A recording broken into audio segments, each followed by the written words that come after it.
Mas Andre, kita akan ngobrol-ngobrol ya seputar platform edtech yang Mas Andre jalani saat ini. Mungkin boleh diceritakan dulu Lingotalk ini sebetulnya platform edtech seperti apa sih? Baik. Jadi Lingotalk ini adalah platform pembelajaran bahasa asing yang menerapkan metode blended learning.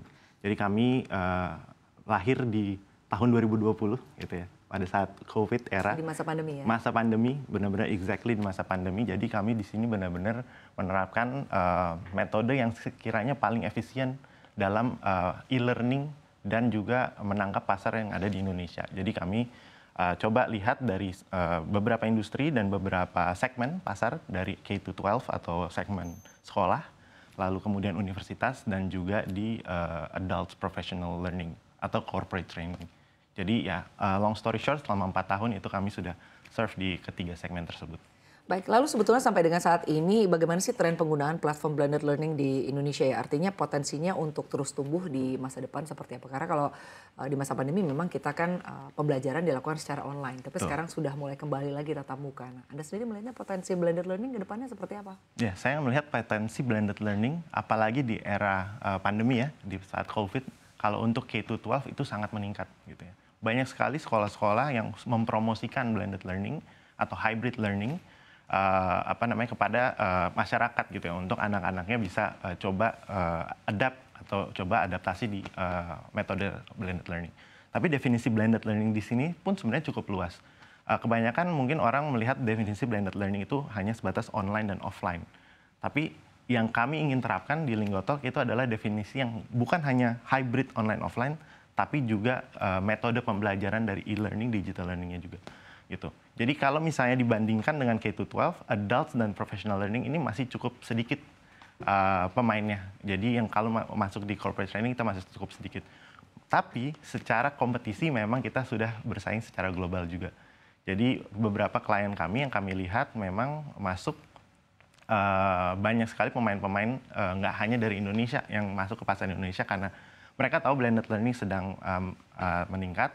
Cuman mungkin belum banyak platform yang bisa cater atau bisa cover kebutuhan blended learning yang ada di pasar adult professional. Baik, lalu bicara mengenai keunggulan begitu ya. Keunggulan dari Lingotalk sendiri jika berbicara mengenai blended learning atau bahkan mungkin jika dibandingkan dengan kompetitor begitu ya. Keunggulannya mungkin boleh diceritakan, Mas Andre, silakan. Ya, kalau yang kita lihat ya sebenarnya yang ada di pasar itu kebanyakan platform yang menciptakan hubungan antara guru dan peserta didik atau learners, gitu ya. atau content only, jadi bentuknya pre-recorded video, MOOC kita bilangnya, atau aplikasi saja. Gitu. Jadi kita kasih akses aplikasi nih, kita buka untuk misalnya karyawan selama 1 tahun. Nah, ketiganya itu punya flaws, ketiganya itu punya kelemahan, di mana kalau guru akan berpacu pada subjektivitas dari gurunya tersendiri. Kalau misalnya kita berfokusnya pada video pre-recorded, itu biasanya tergantung dari seberapa banyak minatnya orang tuh untuk nonton videonya sampai akhir. Yang ketiga, kalau misalnya kita hanya fokusnya di app, itu kebanyakan orang akan berpikir bahwa oke, excited untuk belajar di aplikasi sebulan 2 bulan, biasa trennya akan turun. Karena orang udah mulai coba yang lain. Kalau orang ngerasa sudah achieve dari apa yang diminta di aplikasi itu, biasanya mereka thinking of not to subscribe anymore. Itu yang paling susah mempertahankan retention. Jadi di Lingotalk ini kami berusaha bikin metode gimana kami bisa gabungin tiga-tiganya jadi satu. Kita punya gurunya yang sebenarnya menjadi facilitator di aplikasi kita. Aplikasi kita ngebantu untuk students kita punya learning journey yang di-assess dengan teknologi kecerdasan buatan atau AI. Jadi sesuai dengan kebutuhan dan preference. Plus kita juga punya konten-konten yang nanti kita isikan di setiap dashboard yang sudah pre-assess basically dari setiap individual. Jadi dari situ continuous learning-nya tetap selalu ada. Jadi itu yang membedakan kita dengan platform lain. Baik, lalu sebetulnya kalau dari Lingotalk sendiri begitu ya, bagaimana mengintegrasikan metode pembelajaran tradisional dengan teknologi digital? Artinya ini kan memberikan pengalaman yang baru begitu ya, mungkin khususnya bagi para siswa-siswi atau mungkin masyarakat yang memang ingin belajar bahasa begitu di Lingotalk. Bagaimana Anda melihat ini? Kami melihatnya begini, karena fokus kami sekali lagi ada di corporate training sekarang, di B2B. Setiap kami ingin menawarkan sebuah solusi kepada klien kami nggak hanya berfokus kepada standardized materials yang kami kasih, tapi yang kami minta adalah kita ingin mempelajari dulu apa sih kebutuhan dan preferensi dari karyawan tersebut. Jadi yang kami lakukan adalah instead of kami menawarkan, kami berusaha memberikan trials atau memberikan sebuah assessment untuk membantu karyawan dari perusahaan klien kami tahu di mana kebutuhan dan preferensi dari perusahaan tersebut dengan KPI yang mereka punya. Jadi satu periode trial yang kami tawarkan itu sebenarnya membantu kami untuk mendapatkan insights yang berupa assessment dari curious-nya learners tersebut gitu ya, environment-nya, outcome-nya seperti apa yang dibutuhkan, sehingga kami bisa jadi agregator nih pada saat nanti kami get back to our clients dengan hasil result trial itu, kami sudah menawarkan sesuatu yang sebenarnya udah jadi hasil dari assessment yang sebelumnya. Jadi kami tinggal bilang, oh ini kita punya paket program yang sesuai dengan KPI perusahaan Bapak Ibu sekalian, mau ambil yang berapa tahun. Jadi kira-kira seperti itu yang strategi kami untuk benar-benar menawarkan sesuatu yang memang menawarkan solusi ya. Solusinya sudah jelas, kebutuhannya udah kebutuhan klien yang memang exactly apa yang mereka sudah assess di awal. Baik, lalu membahas mengenai tantangan. Kalau tadi Anda sudah menyampaikan keunggulan dari blended learning ya. Tapi kalau berbicara mengenai tantangan, sejauh ini blended learning di tanah air seperti apa? Atau mungkin selama ini Lingotalk menghadapi kesulitan-kesulitan seperti apa saja? Tantangannya sebenarnya di blended learning ini, kalau misalnya dari segi pasar, itu belum banyak, makanya tadi yang saya bilang ya, most of them itu bukan first time user untuk corporate training atau untuk learning. Tapi untuk blended learning memang masih banyak orang yang belum terlalu paham. Karena orang pasti masih melihat dari tren yang udah ada, digital learning, e-learning, itu mereka yang bayangan mereka ada, oh aplikasi lagi, oh video lagi. Baik, artinya butuh waktu ya untuk bisa mengenal pola pengajaran blended learning ini seperti apa. Jadi yang kami coba berikan kepada klien kami adalah, ini ada sebuah use case dari klien-klien sebelumnya.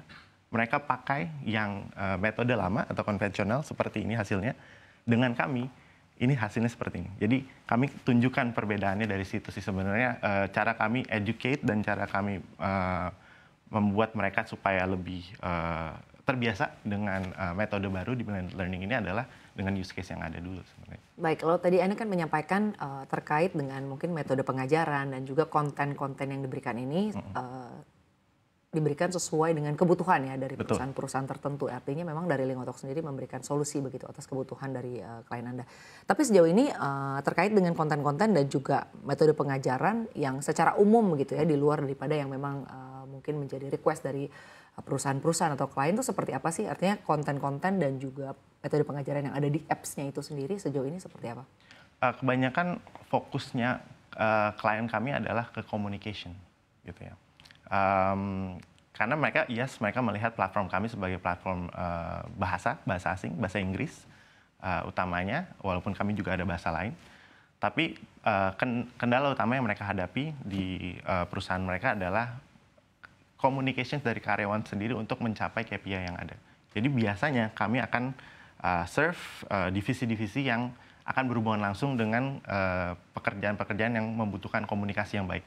Biasanya lebih ke communication sama negotiation skills gitu ya. Makanya di level organisasi kami assessment-nya nggak hanya membuat kami nggak hanya membuat assessment dari individu, dari perkembangan EPS score atau dari engagement rate, tapi kami juga make sure bahwa pengetahuan, misalnya orang belajar bahasa Inggris untuk sales, pengetahuannya itu bukan hanya ingin tahu bahasa Inggrisnya jualan itu seperti apa, tapi gimana cara win the negotiation. Sebenarnya itu yang kami coba bungkus dalam program, makanya sekali lagi kami coba bikin materi yang kita pre-assess based on sebenarnya needs and preference mereka dulu. Jadi biasa KPI yang perusahaan kami discuss juga di awal sebelum kami bikin trials-nya. Baik, jadi bukan hanya belajar bahasa tapi juga belajar bagaimana mengkomunikasikan gitu ya.